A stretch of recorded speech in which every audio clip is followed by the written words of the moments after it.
বাড়ির রীতি নিয়ম মেনে তোকে চলতে হবে। আমি এখান থেকে কোথায় যাবো? আমার শ্বশুর বাড়ির লোকেরা এই বাড়িতে আর থাকতে দেবে না। এর কাছে থাকার জায়গার কখনো কোনো অভাব হবে না।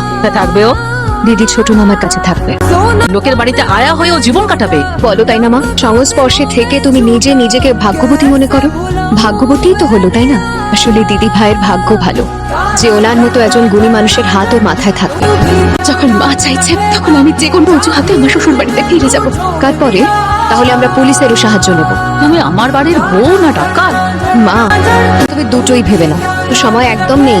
আমরা এভাবে হাতের উপর হাত রেখে বসে থাকতে পারি না। তোমার কাল থেকে মূর্তি বানানো শুরু করে দিতে হবে। তুমি মূর্তি বানাবে আর আমরা সাপ্লাই করব। তাতে কিছু পয়সা উপার্জন হবে মা।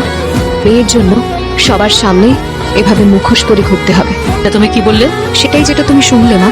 না বোঝো তো কোনো দরকার নেই, ছেড়ে দাও। এটা তো ফাইনাল যে কাল থেকে মা তুমি মূর্তি বানাবে। হ্যাঁ মা, পারিশটা নিতে এসেছিলে।